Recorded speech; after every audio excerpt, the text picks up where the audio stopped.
درجہ ثالثہ کے عزیز طلبہ، السلام علیکم ورحمۃ اللہ تعالی وبرکاتہ۔ وعن ابی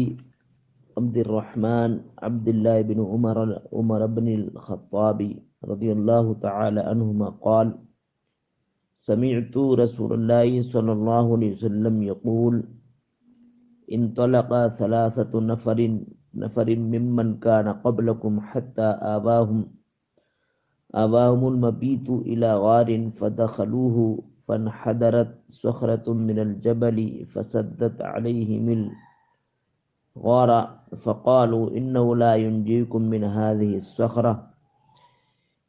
الصخرة إلا أن تدعوا الله بصالح أعمالكم قال رجل منهم اللهم كان لي أبوان شيخان كبيران۔ اس حدیث کا اولاً مفہوم سمجھ لیں اور راوی کا اختصاراً تعارف سماعت کریں۔ یہ حدیث مبارکہ ابو عبد الرحمن عبداللہ بن عمر بن خطاب رضی اللہ تعالی عنہ سے مروی ہے۔ ابن عمر بن خطاب رضی اللہ تعالی عنہ سے مروی ہے۔ یہ ابو عبد الرحمن عبداللہ حضرت خلیفہ دوم حضرت عمر رضی اللہ تعالی عنہ کے صاحبزادے ہیں، جو متبع سنت، نہایت ہی متقی پرہیزگار شخص تھے، یہاں تک کہ حضرت میمون بن مہران کہتے ہیں کہ میں نے آپ جیسا متقی پرہیزگار کوئی شخص نہ دیکھا۔ آپ بے باک اور حق گو تھے۔ آپ کی جو وفات ہوئی اس وقت آپ کی عمر تقریباً ایک روایت میں آتا 86 سال، ایک روایت میں آتا 84 سال کی عمر میں آپ کی وفات ہوئی۔ اور وفات اس طرح ہوئی کہ حجاج بن یوسف ایک مرتبہ جمعہ میں خطاب کر رہا تھا، تو حجاج بن یوسف نے خطبہ طویل کر دیا، تو آپ نے کہا کہ سورج تیرا انتظار نہ کرے گا تو اسی پر یہ آگ بگولا ہوگا، اور کہا کہ میں تمہیں اندھا کر دوں۔ تو آپ نے کہا ایک بیوقوف احمق شخص تو اندھا کر سکتا ہے، ایک بیوقوف احمق شخص ہم پر مسلط کر دیا گیا ہے۔ تو آپ سے یہ بغض و حسد کینہ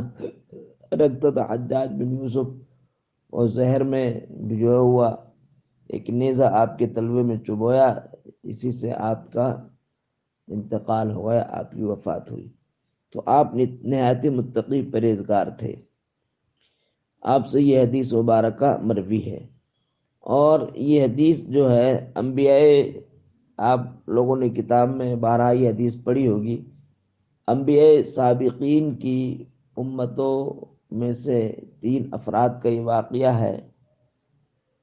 کہ جو ایک پہاڑ کی غار میں جنہوں نے رات گزارنے کے لیے پناہ لی تھی، تو پتھر کا غار کا منہ بند ہو گیا تھا تینوں پر، تو جن تینوں نے پھر اپنے اعمال حسنہ اپنے اعمال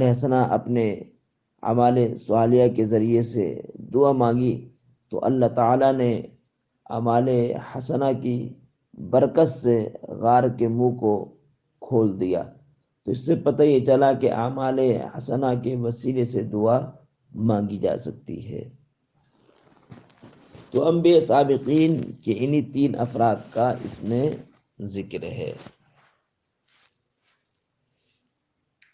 وعن ابی عبد الرحمن بن عبداللہ بن عمر بن خطاب رضی اللہ تعالی عنہ، ابو عبد الرحمن عبداللہ بن عمر خطاب رضی اللہ تعالی عنہ سے مروی قال کہتے ہیں سمعت رسول اللہ صلی اللہ علیہ وسلم یقول، میں نے اللہ کے رسول صلی اللہ علیہ وسلم کو فرماتے ہوئے سنا،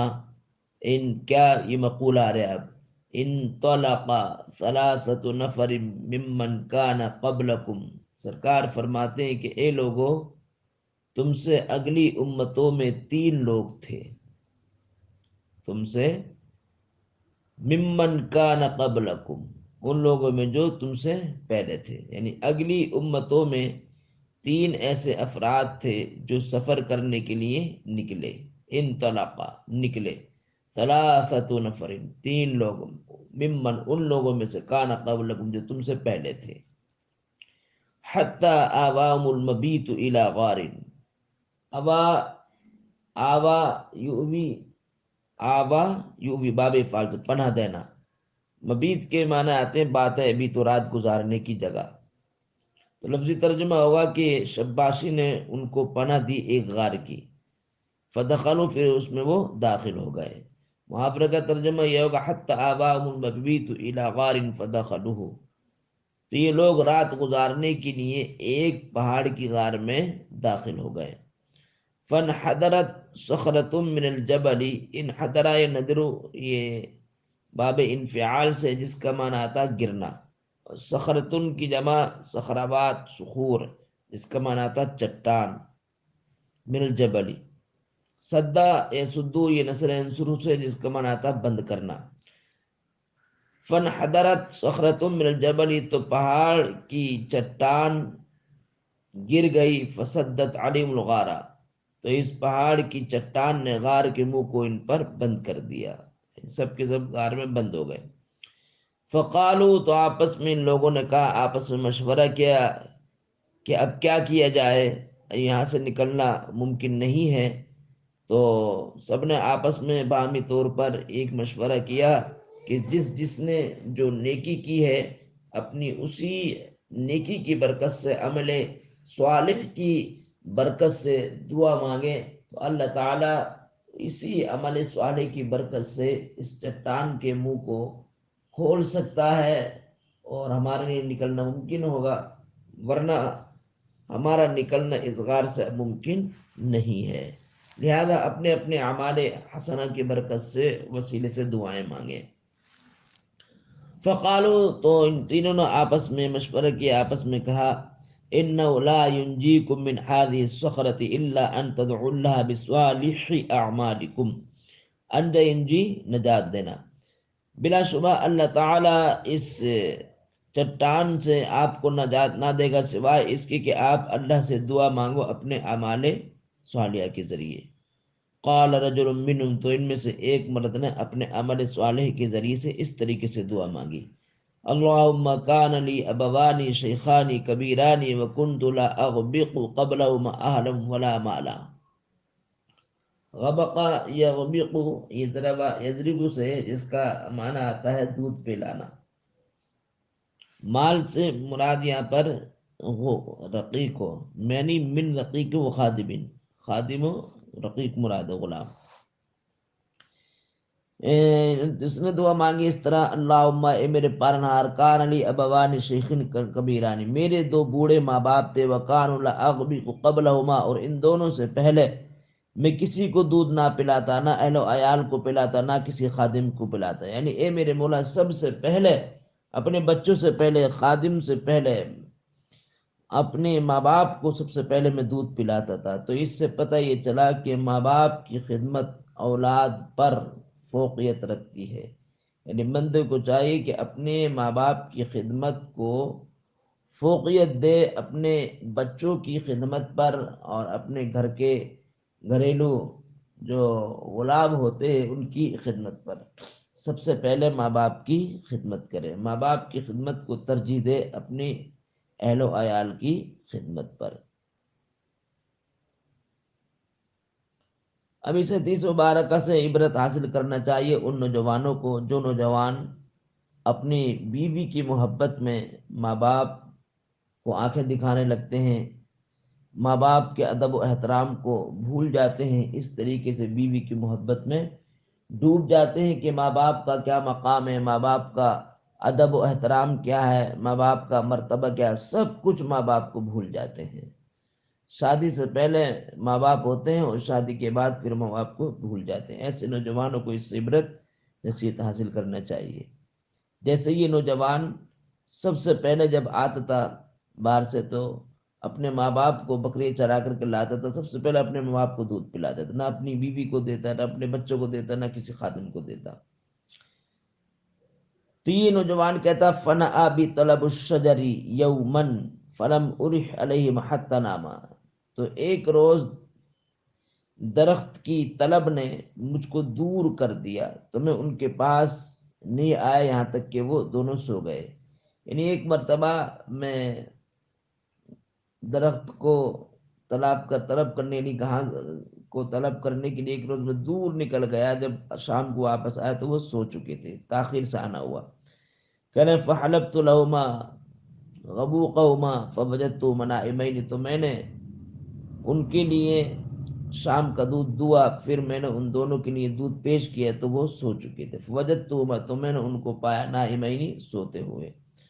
فقررت ان اوقظهما وان اغبق قبلهما اهلا او مالا، کہتے ہیں کہ میں نے دلی طور پر ناپسند سمجھا ان اوقظهما، ان کو بیدار کرنا، اوقظ یقظ بیدار کرنا، یعنی ماں باپ کو بیدار کرنا بھی میں نے ناپسند سمجھا۔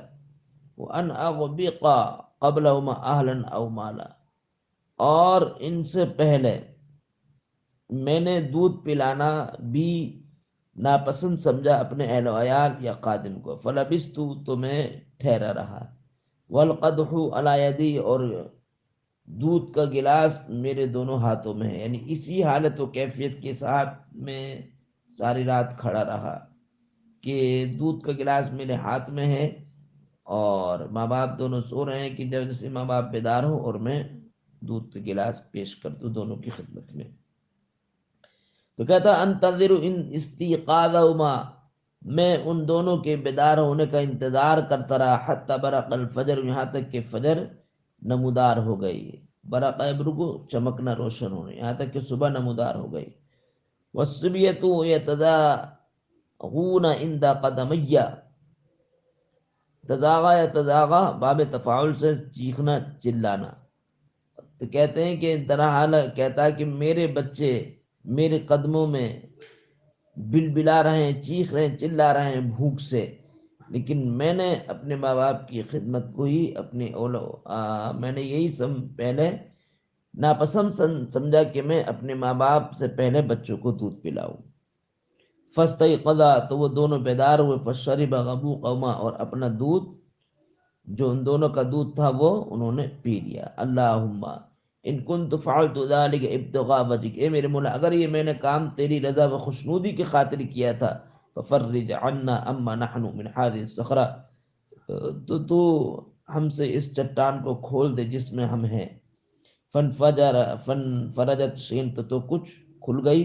لیکن اتنی کھلی کہ لا يستطيعون الخروج منه، اس سے نکلنے کی طاقت و وسعت نہیں رکھتے تھے۔ قال الآخر، تو دوسرا جو شخص تھا اس نے اس طریقے سے دعا مانگی، اللہم انہو کانت لی ابنت عم کانت احب الناس الیہ، کہ میرے مولا میری ایک چچا زاد بہن تھی جو لوگوں میں مجھ کو سب سے زیادہ محبوب تھی۔ وفی روایت، ایک روایت میں آتا کہ کنت احبها کاشد ما یحب الرجال النساء، میں اس سے بے انتہا محبت کرتا تھا، جیسے کہ مرد عورتوں سے محبت کرتے ہیں اس سے بھی سخت میں محبت کرتا تھا۔ فأردتها على نفسها، تو میں نے ارادہ کیا اس کے نفس سے، میں نے فأردتها على نفسها، تو میں نے ارادہ کیا خواہش نفس کی تکمیل کا، اس سے خواہش نفس کی تکمیل کا ارادہ کیا۔ فامتنعت منی، تو وہ اس نے انکار کیا، یعنی میں نے چاہا کہ اس سے خواہش نفس کی تکمیل کروں لیکن اس نے انکار کیا۔ کہتے ہیں حتی علمت بی سنۃ من سنین، یہاں تک کہ ایک قحط زدہ سال آ گیا، یعنی وہ قحط سالی میں مبتلا ہوئی، تو فجاءتنی، تو قحط سالی کی مجبوری میں وہ میرے پاس آ گئی۔ فاعطیتها 20 و100 دینار، تو میں نے اس کو 120 دینار دے دیے، علی شرط کے لیے، کس شرط پر؟ علی ان تخلی بینی و بین نفسی، کہ وہ میرے اور اپنے درمیان خلوت اختیار کرے گی، یعنی تنہائی اختیار کرے گی، اس شرط پر۔ ففعلت، تو میں نے ایسا کیا، یعنی وہ ہم دونوں ایک جگہ تنہائی میں الگ کمرے میں ہو گئے۔ کہتے ہیں حتی اذا قدرت علیہ، یہاں تک کہ میں اس سے زنا کرنے پر قادر مکمل طور پر ہو گیا، یعنی خواہش نفس کی تکمیل کو پورا کرنے پر میں مکمل طور پر کامل طور پر قادر ہوگا۔ فی روایت، ایک روایت میں آتا کہ فلما قعدت بین رجلیہ، کہ جب میں اس کی دونوں ٹانگوں کے درمیان بیٹھ گیا، یعنی زنا کرنے پر آمادہ مستعد ہو گیا، جیسے تیار تھا، قالت، تو اس کی زبان سے نکلا اتق اللہ، یعنی اسی چچزاد بہن کی زبان سے نکلا اتق اللہ، اللہ سے ڈر، ولا تفد الخاتم الا بحق، فد توڑنا، اور تو انگوٹھی کو نہ توڑ مگر اس کے حق کے ساتھ، یعنی نکاح کر۔ فانصرفت عنہا، تو میں اس سے ہٹ گیا، یعنی اس کے اس جملے نے اتنا اثر کیا میرے دل پر، فانصرفت عنہا، تو میں اس سے ہٹ گیا، وہی احب الناس الی، درا حالانکہ مجھ کو لوگوں میں سب سے زیادہ محبوب تھی، وترکت الذهب الذي اعطيتها، اور میں نے 120 دینار بھی چھوڑ دیے جو میں نے اس کو دیے تھے۔ اللہم ان كنت فعلت ذلك ابتغاء وجهك، اے میرے مولا اگر میں نے یہ کام تیری رضا و خوشنودی کی خاطر کیا ہے، یعنی اگر میں زنا سے رکا ہوں، اس بد عمل سے اگر رکا ہوں تیری رضا و خوشنودی حاصل کرنے کے ماتحت، فافرج عنا، تو ہم سے تو اس غار کے منہ کو کھول دے، ما نحن فی، جس میں ہم ہیں، فن فرجت الصخرۃ، تو چٹان کچھ کھلی، غیر انہم لا یستطیعون الخروج، سوائے اس کے کہ وہ اب بھی نکلنے کی طاقت نہیں رکھتے تھے۔ وقال الثالث، تو تیسرے نے اس طریقے سے دعا مانگی، اللہم استعجرت اجراء واعطیتهم اجرهم غیر رجل واحد، اے میرے مولا میں نے چند مزدوروں کو استاجر باب استفاد اجرت پر لینا، اے میرے مولا میں نے چند مزدوروں کو اجرت پر لیا، واعطیتهم اجرهم غیر رجل واحد، اور میں نے سب کو ان کی اجرت عطا کر دی سوائے ایک مرد کے، سوائے ایک مزدور کے، ترک الذی له وذهب، تو ایک مزدور نے اپنی مزدوری کا پیسہ چھوڑا اور یہ چلا گیا، فثمرت اجرہ، تو میں نے اس کی اجرت سے پھل خرید لیے، یعنی سامان تجارت خرید لیا، حتی کثرت منہ الاموال، یہاں تک کہ اس سے بہت زیادہ مال پیدا ہو گیا، فجاءنی بعد حین، تو ایک مدت طویلہ کے بعد میرے پاس وہ آیا، فقال، تو اس نے آن کر کے کہا، یا عبداللہ، اللہ کے بندے، اد الی اجری، میری مزدوری کا پیسہ مجھے واپس کر، فقلت، تو میں نے کہا، کل ما ترى من اجرک من ابل والبقر والغنم والرقیق، یعنی یہ جو اونٹ اور گائے بکریاں غلام یہ دیکھ رہا ہے سب تیرے لیے ہیں، سب تیرے ہیں، سب تیری اجرت میں سے ہیں، سب تیری اجرت ہے یہ۔ فقال، تو اس نے کہا، عبداللہ لا تستہزئ بی، اے اللہ کے بندے تم مجھ سے مذاق مت کر، میرا ٹھٹا مت اڑا، تمسخر و استہزاء مجھ سے مت کر۔ فقلت، تو میں نے کہا، لا استہزئ بک، میں تجھ سے مذاق نہیں کر رہا، یعنی سب کچھ جو یہ تیرا مال ہے، پوری کیفیت اس نے بتلا دی، جو تو اپنی مزدوری کا پیسہ چھوڑ کر کے چلا گیا تھا، تو میں نے یہ تیری مزدوری کے پیسے یہ سامان تجارت خرید لیا، اس سے اتنا مال یہ پیدا ہو گیا، بڑھ گیا۔ تو اس سے پتہ یہ چلا کہ مزدوروں کے ساتھ جو ہے بہترین رویہ اختیار کرنا چاہیے، اور ان کی مزدوری کا پیسہ جو ہے وہ نہیں مارنا چاہیے۔ سب سے پہلے جو ہے مزدور کی مزدوری کا پیسہ اس کا پسینہ سوکھنے سے پہلے دے دو۔ سرکار نے فرمایا، آتی الاجیر اجرہ قبل ان یجف عرقہ، کہ مزدور کی مزدوری کا پیسہ اس کا پسینہ سوکھنے سے پہلے دے دو، کیا پتا وہ تمہارے پاس مزدوری کرنے کی نہیں آیا تو کس حالت میں آیا، کس مجبوری میں آیا، کس پریشانی میں آیا، اس لیے مزدور کی مزدوری کے پیسہ نہ روکو، مزدور کی مزدوری کا پیسہ اس کا پسینہ سوکھنے سے پہلے دے دو، اور جیسے